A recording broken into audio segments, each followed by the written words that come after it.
Hello everybody, welcome back to youtube.com/geekaloud for another Let's Install. Today, Tiny Tina's Wonderland PS4 physical edition going in to a PlayStation 4 Pro with, there's a disc right there, check it out yourself. Whoa! Going into a PlayStation 4 Pro with an upgraded SSD hard drive. The reason I bring that up is every PlayStation 4 launch model, Slim, Pro, all of them can have their internal drives updated. So if you've got a PlayStation 4 without an SSD, my question to you is, why haven't you expanded out the description of this video and clicked on the link to the step-by-step guide of how you can do it yourself? It's one screwdriver, one screw, and you're ready to go. There you can see Tiny Tina's Wonderland. Here we go. The day one patch is version 1.02. It's only half a gig. That's 554.5 megabytes. Almost, wait for it, downloaded. Now, it has to wait for the disk install to finish. So, once version 1 here at 11.238 gigabytes is finished copying from the disk, it'll install that tiny half gig patch 1.02 from the internet is launch day patch. So you'll see this 11 install, then you'll see the patch install, and then we'll verify the install and wrap up the install video. But for now, can we say install a few more times? Maybe. Let us, well, actually, while that thinks about it, I'll tell you about the Gaming Enforcement Agency. It's our weekly Monday evening gaming podcast. We just cover all the news that's going on in the games world and our look at the games world, what we've been playing this week and what you've been playing this week. That's right, there's audience participation. Come along, 8 o'clock Monday night, join in, see what it's all about. But for now, let's install Tiny Tina's Wonderland PS4 edition on launch day from the disc. Let's install youtube.com/geekaloud.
Okay, there you can see it. We have successfully installed version 1 off the disk, and now we've just installed the 1.02 patch that was a little bit over 500 megabytes, call it half a gig if you will.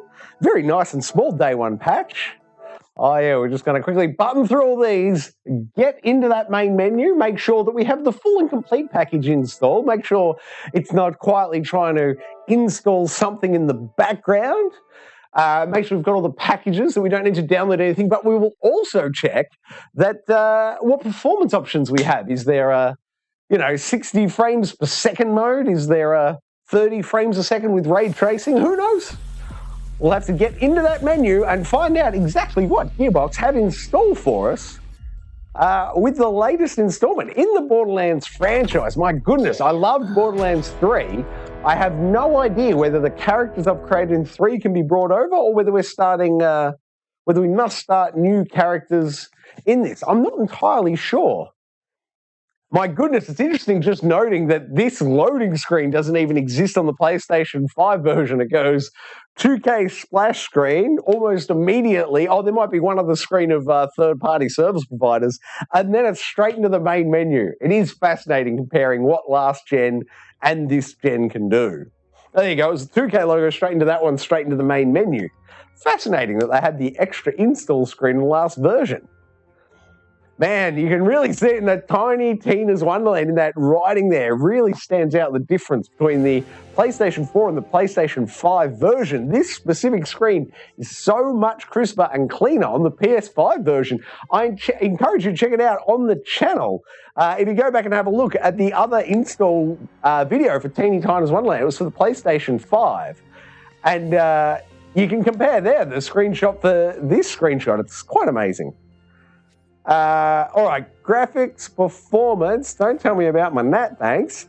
Here we go. Flick over the graphics performance mode from resolution mode to performance mode. That's right. Confirm. Okay, there we have that. Any options? Any extra downloads required? Looking for something that'll indicate, map pack 1 or anything of this nature, but seeing nothing and not expecting anything. Okay, we're going to call that a complete and successful install. So let's bring up the particulars and wrap up this here Let's Install video. What have we got? Version 1.02 on launch day, PlayStation 4 physical copy with the with the day one patch, version 1.02 at 500 megabytes or a little bit there over, and that brings us into a total of 26.66 gigabytes for a full and complete install of Tiny Tina's Wonderland on the PlayStation 4. Right here, youtube.com/geekaloud, where on a Monday night you can also check out our weekly gaming video game podcast. That didn't quite come out right. The podcast. You can come along Monday night and correct me in real time in the comments. As I fumble words, feel free to correct me in that chat. It'd be great. There's always audience integration. We encourage you to come along and check it out. Steve and I talk about all the news and the video games that we've been playing each and every Monday night right here on Geek Aloud. What else can you do with Geek Aloud? Like it, subscribe it. You'll never miss it. Oh, that was luck. Hey, that's something.